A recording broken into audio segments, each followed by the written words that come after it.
Students, आज हम देखेंगे isomorphism for directed graphs. Previous video lecture में हमने देखा था आइसोमॉर्फिज्म फॉर अनडायरेक्टेड ग्राफ्स। इसका लिंक आपको डिस्क्रिप्शन बॉक्स में मिल जाएगा। So let's start. Two directed graphs G1 and G2 are called isomorphic to each other if their corresponding undirected graphs are isomorphic to each other and their corresponding directed sequence is same। Okay, तो दो directed graphs अगर आपको दिए हुए हैं G1 और G2, वो isomorphic कहलाएंगे अगर वो दो कंडीशन सेटिस्फाई करते हैं। पहली तो ये कि उनके जो कॉरेस्पॉन्डिंग अनडायरेक्टेड ग्राफ्स हैं, दैट मीन्स जो ग्राफ दिए हुए हैं आपको G1 और G2, उनके डायरेक्शंस को, उनके एजेस के डायरेक्शन को हम कंसिडर नहीं करेंगे, उसे हम इग्नोर करेंगे और उसे एक अनडायरेक्टेड ग्राफ की तरह ही हम ट्रीट करेंगे।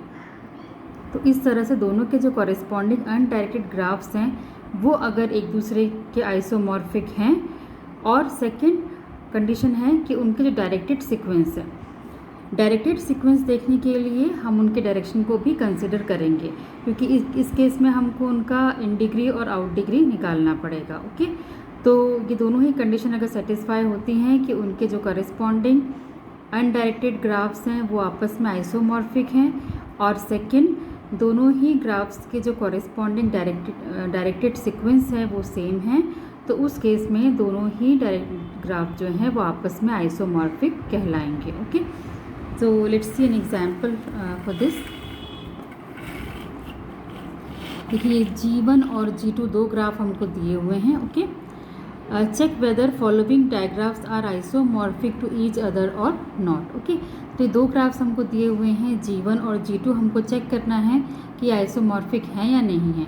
सबसे पहले हम क्या करेंगे, इनके करस्पॉन्डिंग अनडायरेक्टेड ग्राफ लेंगे, दैट मीन्स इनकी जो एजेस की डायरेक्शन है उसको हम इग्नोर करेंगे और इन दोनों ही ग्राफ को हम ये मानेंगे कि ये अनडायरेक्टेड ग्राफ्स हैं, और फिर इनका आइसोमॉर्फिज्म चेक करेंगे। उसके लिए हमें क्या क्या करना होगा, हमको देखना होगा कि दोनों ही ग्राफ्स में नंबर ऑफ़ वर्टिसेस हैं वो सेम है या नहीं, नंबर ऑफ़ एजेस सेम है या नहीं, और उनका डिग्री सीक्वेंस सेम है या नहीं। ओके, डिग्री सीक्वेंस क्या होता है, किसी भी ग्राफ के सारे वर्टिसेस की डिग्री को अगर हम असेंडिंग ऑर्डर में अरेंज कर दें तो वो कहलाता है डिग्री सीक्वेंस। ओके, तो चलिए एक एक करके सारा हम चेक करते हैं, सारी प्रॉपर्टीज इसकी। नाउ सी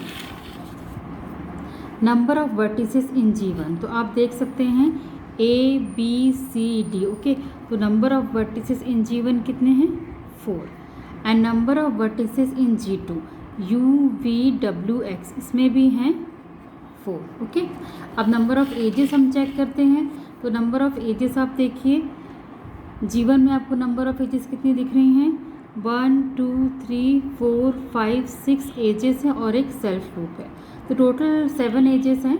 अगर हम सेल्फ लूप को अलग से लिखें तो हम लिख सकते हैं 6 edges plus 1 self loop. Okay, and यहाँ हम देखते हैं, यहाँ हमारे पास कितनी एजेस हैं G2 में, 1 2 3 4 5 6 एजेस और प्लस 1 सेल्फ लूप। तो इसको हम 7 एजेस भी लिख सकते हैं, या इसको अलग लिखना ज़्यादा अच्छा रहेगा कि 6 आपको लीनियर एजेस मिल रही हैं और एक आपको सेल्फ लूप मिल रहा है। ओके, अब दोनों का डिग्री सीक्वेंस चेक करते हैं, देख लेते हैं डिग्री सीक्वेंस क्या है। डिग्री सीक्वेंस के लिए हम इनके जो वर्टिसेस हैं उनकी डिग्री को असेंडिंग ऑर्डर में अरेंज करते हैं। G1 में क्या है, C है, इसकी डिग्री हमको 2 मिल रही है। ओके, ये हो गया 2।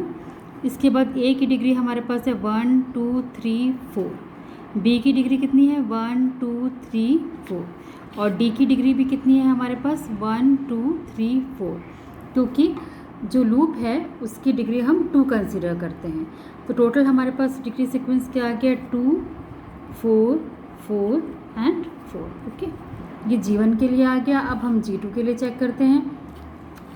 देखिए G2 के केस में क्या है, यहाँ पे भी आप देख सकते हैं, जो V है इसकी डिग्री हमारे पास 2 है, मीन्स एक वर्टेक्स आपको मिल रहा है डिग्री 2 का। W की डिग्री कितनी है यहाँ पे 1 2 3 4, अगेन सेल्फ लूप को हम की डिग्री हम 2 काउंट करेंगे। एक्स की डिग्री कितनी है 1 2 3 4 और यू की डिग्री भी कितनी है 1 2 3 4 मीन्स एक वर्टेक्स है डिग्री 2 का, बाकी 3 वर्टिसेस हैं डिग्री 4 के। तो सेम डिग्री सीक्वेंस आपको यहाँ पे G2 के लिए भी मिल रहा है 2 4 4 एंड 4। ओके, तो ये तीनों प्रॉपर्टीज उसकी सेटिस्फाई हो गई। अब हम चेक करेंगे इसका दोनों का डायरेक्टेड सीक्वेंस, और डायरेक्टेड सीक्वेंस चेक करने के लिए हम दोनों के डायरेक्शंस को भी कंसिडर करेंगे, क्योंकि अनडायरेक्टेड ग्राफ्स के लिए जो कंडीशंस थी वो हमने सेटिस्फाई कर ली हैं। ओके, तो let's see directed sequence for both the graphs. आप एक काम करिए, इस तरह से कॉलम बना लीजिए, इजी रहेगा। Vertex in degree out degree G1 के लिए, और G2 के लिए भी उसके वर्टेक्स इन डिग्री और आउट डिग्री। ओके, तो अब देखते हैं यहाँ पे ए के लिए देखते हैं।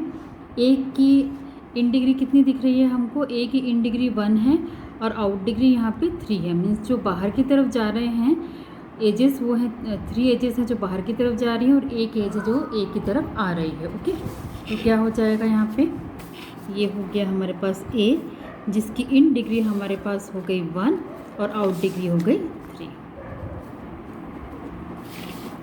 ओके, अब नेक्स्ट हम देखते हैं बी के लिए। बी के केस में आप देख सकते हैं यहाँ पे 2 एजेस तो बी की तरफ आ रही हैं और 2 एजेस बी से बाहर की तरफ जा रही हैं, मतलब इसकी जो इन डिग्री है वो 2 है और आउट डिग्री भी 2 है। ओके, अब नेक्स्ट हम सी के लिए चेक करते हैं। सी के लिए आप देखेंगे कि एक एज सी की तरफ आ रही है और एक एज सी से बाहर की तरफ जा रही है। ओके, तो ये हो जाएगा आपका, इसकी जो इन डिग्री हुई 1 और आउट डिग्री भी हुई 1। ओके, अब नेक्स्ट हम डी के लिए चेक करते हैं। तो डी के केस में देखिए 2 तो एजेस इसकी तरफ आ रही हैं, इसकी इन डिग्री 3 होगी और आउट डिग्री 1 होगी, क्योंकि जो सेल्फ लूप है उसकी इन डिग्री हम 1 मानते हैं और आउट डिग्री भी 1 मानते हैं। ओके, तो 3 इसकी इन डिग्री हो गई और आउट डिग्री इसकी 1 हो गई। ओके, तो ये हो गया आपके पास 3 एंड 1। तो ये हमको G1 का डायरेक्टेड सीक्वेंस मिल गया है। ओके, अब G2 के लिए हम निकालते हैं। देखिए G2 में हम U से स्टार्ट करते हैं। U के केस में इन डिग्री है U की 1 और आउट डिग्री है 3। ओके, तो यहाँ पे हम लिख लेते हैं U की इन डिग्री 1 और आउट डिग्री है हमारे पास 3। ओके, नेक्स्ट है हमारे पास V का हम चेक करते हैं। इन डिग्री है 1 और आउट डिग्री भी हमारे पास क्या है 1 है। ओके, तो ये हो गया 1 और ये हो गया 1। ओके, अब हम नेक्स्ट देखते हैं W के लिए।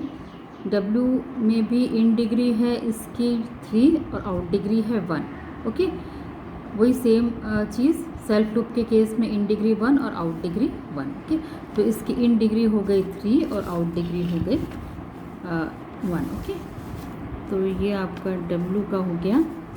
W के लिए आपको मिल गया 3 and 1।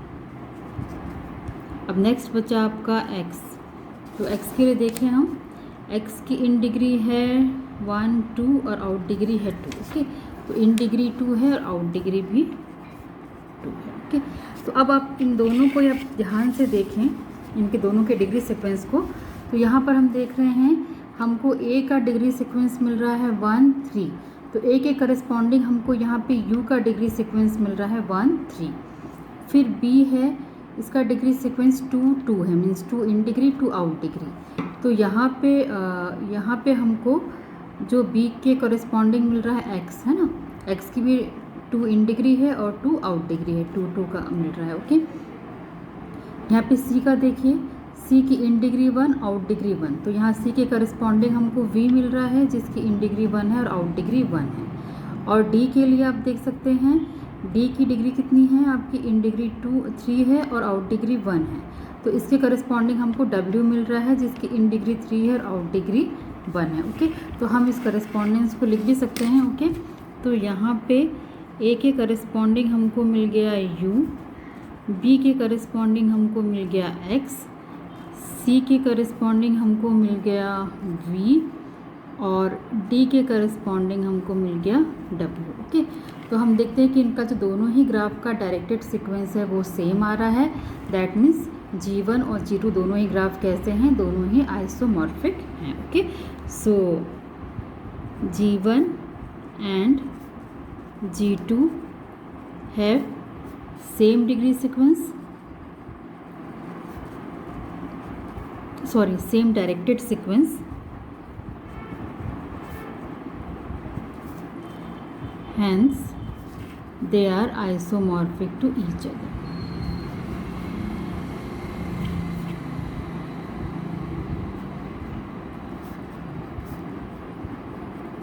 Okay,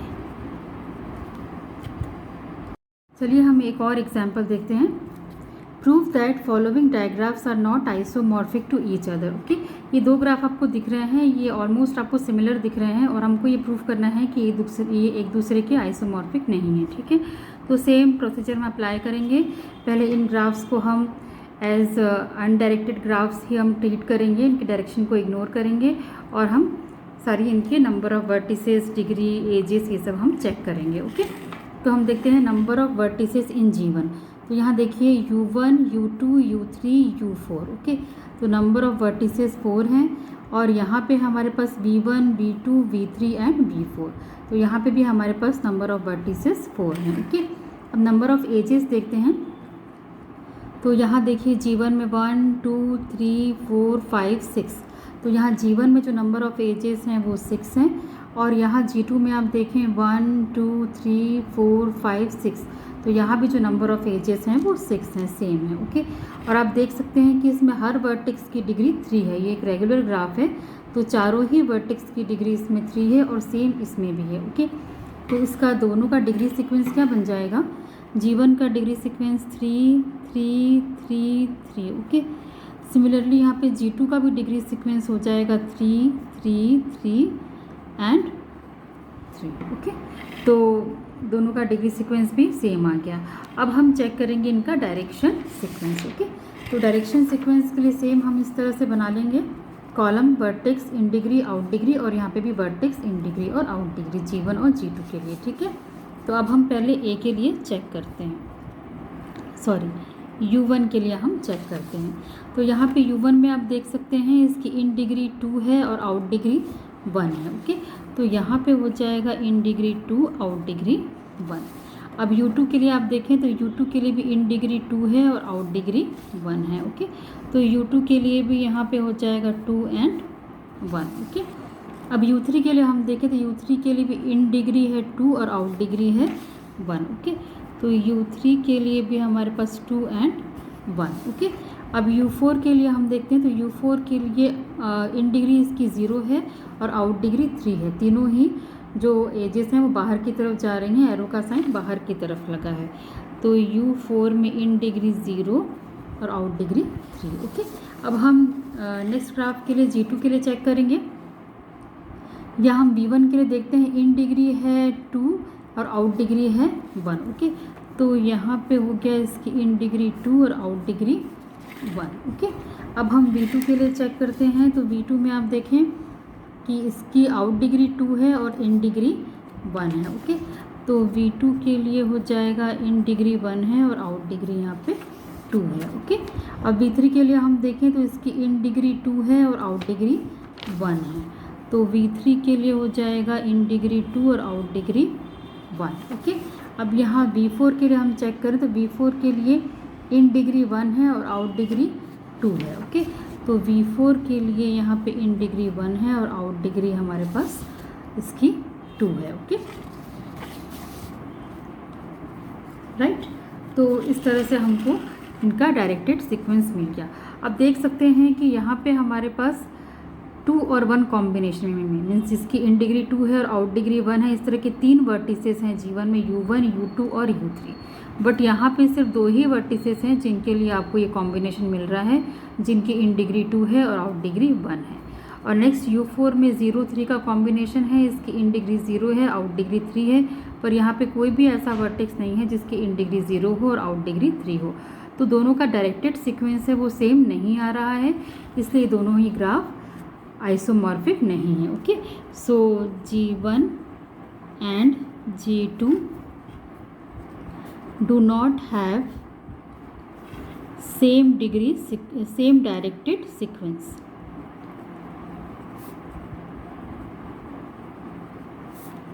Hence they are not isomorphic to each other.